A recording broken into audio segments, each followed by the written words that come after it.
Alright, this is an introduction to how I paint miniatures with oil.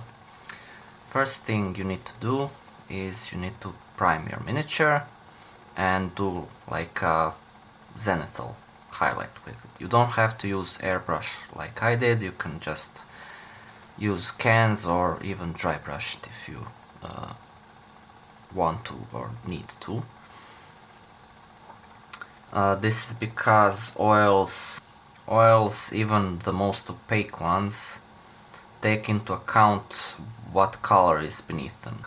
Even if you have a really opaque paint, you can't exactly put white on top of black or black on top of white and not having it be seen or be changed at all. And also this is kind of a sketch for where you want to put your highlights and everything, and this is very useful for the way that I do things. So first thing I'm gonna do is I'm going to paint my shadows. For this I'll be using this deep dark purple.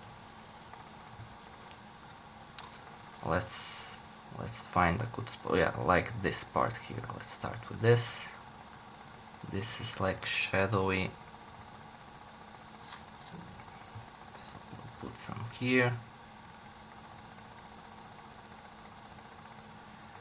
Obviously this here is shadowy. It's gonna be highlight here, at least a bit brighter, and I guess I put a bit of shadow here and along this edge.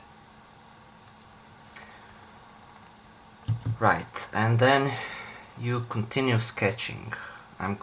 Next I'm gonna add my highlight.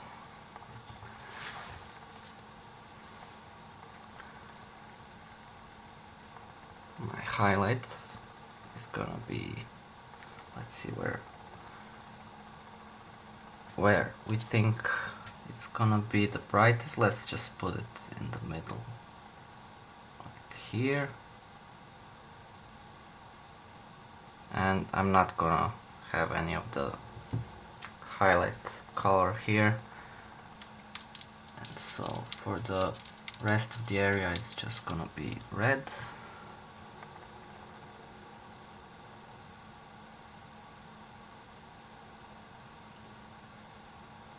Like so.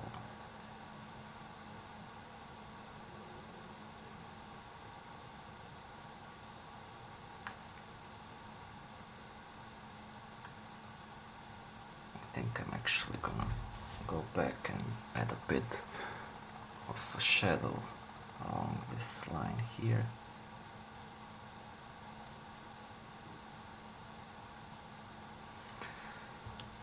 And now that you've got your highlights, your midtones and your shades where you want them, you simply blend.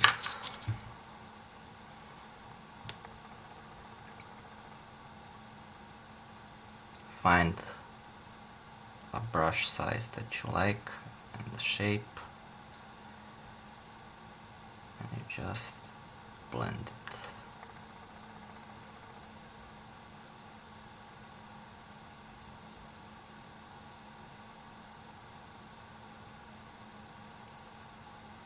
It's really not at all complicated. Of course you can add more highlight or more shade depending on what kind of result you're doing. Just because you've placed a particular set of highlights doesn't mean you have to be happy with them. I'm gonna use a different brush so that I don't get any of the shade color into my highlight. See, it's not a very strong highlight, it's just a bit to have something brighter than the mid-tone. And that's pretty much how you do the whole thing, bit by bit, plate by plate. And the reason I do it like this is because it's generally a bit difficult to